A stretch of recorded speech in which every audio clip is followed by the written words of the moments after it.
دیکھیے، فلسفہ تخلیق کیا ہے؟ اس کے دو حصے ہیں۔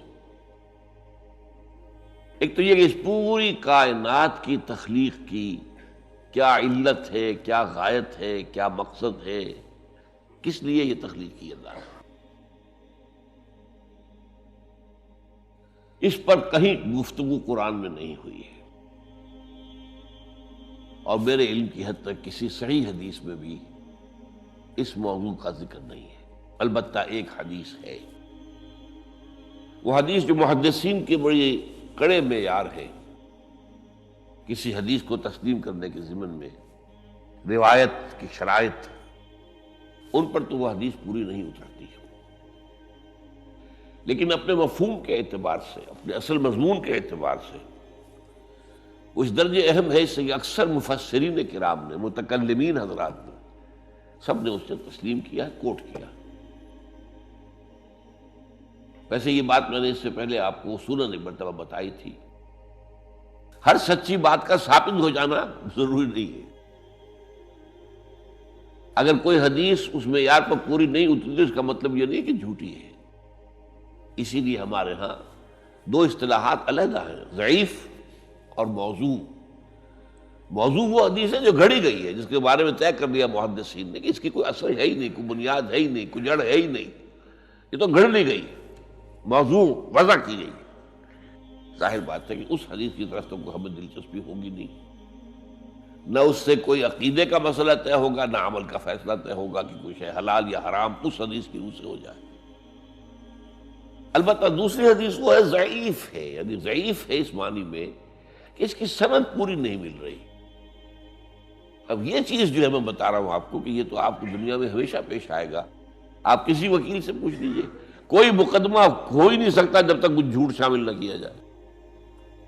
خالص حقیقت کے اوپر کوئی کتنا ہی سچا مقدمہ ہو، آپ جیت نہیں سکتے۔ تو کسی شے کا ثابت نہ ہو سکنا روایتاً، یہ اس کی دلیل نہیں ہے کہ وہ موضوع ہے، معاذ اللہ، وہ ضعیف ہے۔ اس ضعیف کا مطلب کیا ہے؟ اس کی بنیاد پر کوئی عقیدہ طے نہیں ہوگا، اس کی بنیاد پر کوئی شرعی حکم نہیں بنے گا۔ باقی اگر اس میں کوئی حکمت کی باتیں ہیں، اگر اس میں کوئی ایسی چیزیں ہیں کہ جو ہمارے لیے قیمتی موتی ہیں علم کے، حکمت کے، تو اس کو اختیار کیا جائے۔ تو اسی طرح کی یہ حدیث ہے کہ، اور حدیث قدسی ہے، اور یہ واحد حدیث ہے کہ جو اس موضوع پر ہے، جو میرے علم کی حد تک یہ کائنات کیوں پیدا کی اللہ نے۔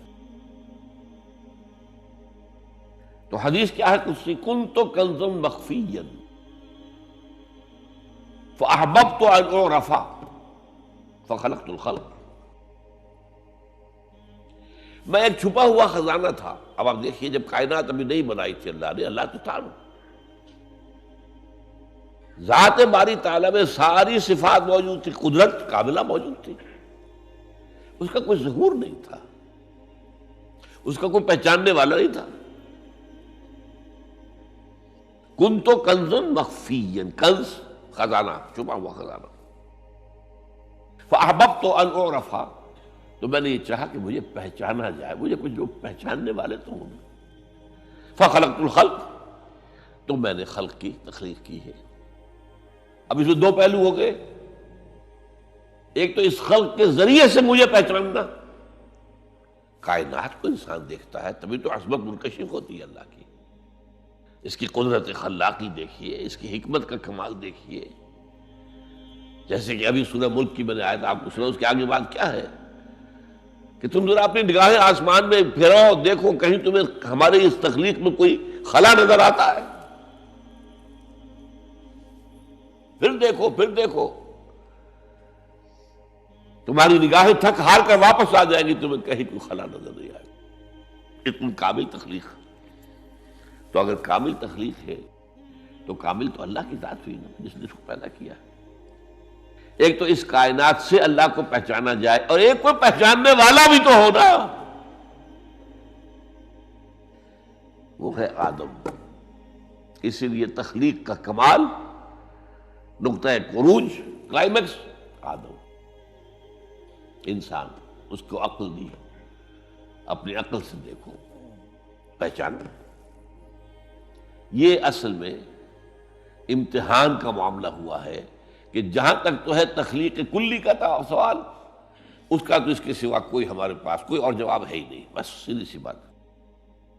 یہی حدیث قدسی کہ کن تو کنزا مخفیا فاحببت عرفا فخلقت الخلق۔ ہاں اب اس میں حیات دنیاوی کا مقصد کیا ہے؟ یہ جو انسان کی زندگی ہے یہ کوئی 30 40 50 60 70 80 برس کی نہیں ہے۔ ہم پچھلے دنوں وہ احادیث پڑھ چکے ہیں اور وہ آیات قرآن مجید ہیں جن میں کہ انسانی زندگی کے 5 ادوار میں نے گنوا دیے آپ کو۔ پہلی تخلیق ہوئی تھی صرف ارواح کی شکل میں، بدن نہیں تھے، وہ پہلی زندگی تھی ہماری۔ پھر ہمیں سلا دیا گیا، کولڈ سٹوریج میں رکھ دیا گیا، پھر اس دنیا کا سارا نظام مادی بنا اور اس میں تخلیق آدم ہوئی مٹی سے، تو پھر وہ آدم کی روح پھونکی گئی، یہ دوسرا دور آ گیا۔ اب آدم ہے، روح آدم جمع جس میں آدم، پھر ان پر موت آئی، پھر جلایا جائے گا اور پھر ہمیشہ کے لیے رہیں گے زندہ۔ تو کیا ہے یہ زندگی آپ کے خیال میں؟ یہ 50 60 70 سال یہ چھوٹا سا ٹکڑا ہے البتہ۔ اسی کو اقبال کہتا ہے نا، تو اسے پیمانہ ہے امروز و فردا سے نہ ناپ، جاویداں پہم دواں ہر دم جواں ہے زندگی۔ یہ کوئی 25 30 60 70 سال، ان میں سے بھی کیا ہے، کافی بڑا حصہ تو گزر گیا، شعور ہی نہیں، ابھی فہم ہی نہیں، سمجھ ہی نہیں، اور ایک خاص عمر کو پہنچنے کے بعد پھر معلوم ہوتا ریورس گیئر لگ گیا کہ لا یعلم من بعد علم شیئا، جو کچھ سیکھا پڑھا تھا وہ بھی گیا، اب تو وہ میموری ختم ہو گئی۔ لہذا تھوڑا سا وقفہ ہے، 40 50 سال بس کریں گے میکسیمم۔ نہیں، انسانی زندگی یہ نہیں ہے۔ تو اسے پیمانہ امروز و فردا سے نہ ناپ، جاویداں پہم دوا ہر دم جواں ہے زندگی۔ اور ایک عجیب مصرع ہے اس شعر کے اندر، اس غزل کے اندر، ہے کبھی جاں اور کبھی تسلیم جاں ہے زندگی۔ اس کو بہت کم لوگ سمجھتے ہیں، تسلیم جان کا کیا مطلب ہے؟ اس وقت میری زندگی کیا ہے؟ میری جان کے حوالے سے زندہ ہوں نا میں، ہے کبھی جاں، اور اگر میں اللہ کی راہ میں گردن کٹوا دوں تو جان دے کر جو زندگی ملے گی اس سے جیسے تو کوئی زندگی ہو ہی نہیں سکتی۔ تسلیم جاں، جان دے دینا۔ وَلَا تَقُولُوا لِمَن يُقْتَلُ فِي سَبِيلِ اللَّهِ أَمْوَاتٌ بَلْ أَحْيَاءٌ وَلَٰكِن لَا تَشْعُرُونَ۔ اور پھر اس میں شعر آتا ہے آخری علامہ اقبال کا، قلزم ہستی سے تو ابرا ہے مانند حباب۔ آپ اندازہ کیجئے یہ کائنات، ہستی، یہ تو پیسیفک اوشن سمجھیے، قلزم ہستی سے تو، اب تیری حیثیت کیا ہے؟ حباب، جیسا سطح سمندر کے اوپر یہ بلبلے ہیں، بس ہماری حیثیت اس کے سوا تو کچھ نہیں۔ قلزم ہستی سے تو ابرا ہے مانند حباب، اس زیاں خانے میں تیرا امتحان ہے زندگی۔ یہ جو دور ہے ہمیں دیا گیا ہے زندگی کا، یہ جو ہے اس زندگی میں سے کاٹ دیا گیا کچھ حصہ۔ پہلا حصہ جو تھا وہ روحانی، اس کے بعد موت آ گئی، پھر وہ زندگی آئی جو اس دنیا کی ہے، پھر موت آ جائے گی۔ ان دو موتوں کے درمیان ایک زندگی ہے، اور ایک پہلی موت سے پہلے بھی زندگی تھی اور دوسری موت کے بعد کی زندگی۔ 5 ادوار پھر میں گنوا رہا ہوں آپ کو۔ اس حوالے سے جو مقصد حیات ہے دنیاوی وہ ہے امتحان۔ اس لیے میں نے وہ آیات آپ کو سنائی، تبارک الذی بیدہ الملک وہو علی کل شیء قدیر الذی خلق الموت والحیات لیبلوکم ایکم احسن عملا۔ اس نے یہ موت و حیات کا سلسلہ کیوں پیدا کیا؟ کیوں یہ دو موتوں کے درمیان یہ چھوٹی زندگی علیحدہ کر دی اور ان زندگیوں سے علیحدہ کر دیا جو پہلے تھی اور بعد میں آنے والی ہے اور جو ابدی ہے؟ خلق الموت والحیات لیبلوکم ایکم احسن عملا، یہ امتحانی وقفہ ہے تمہارا، وہ تمہیں آزمانا چاہتا ہے۔ بلا یبلو، اسی سے ابتلا کا لفظ بنا ہے، باب افتعال، امتحان لینا ہے، آزمانا۔ لِيَبْلُوَكُمْ أَيُّكُمْ أَحْسَنُ عَمَلًا، تاکہ اللہ جانچے تمہیں، پرکھے کون ہے تم میں سے اچھے عمل کرنے والے۔ پھر یہی بات جو ہے بہت اور شاندار انداز میں سورہ کہف میں آئی ہے، اِنَّا جَعَلْنَا مَا عَلَى الْأَرْضِ زِینَةً لَهَا لِنَبْلُوَهُمْ أَيُّهُمْ أَحْسَنُ عَمَلًا۔ اس زمین پہ جو کچھ ہم نے بنایا ہے اس کا سنگھار ہے، زینت ہے۔ کھیتی لہلہا رہی ہے، آپ دیکھیے کاشتکار کا، کسان کا دل جو ہے باغ ہو رہا ہے کہ نہیں؟ اس کی محنت، اس کی بہت بڑا محل آپ نے بنایا، بہت اچھا لگتا ہے آپ کو، وَمَسَاكِنَ تَرْضَوْنَهَا،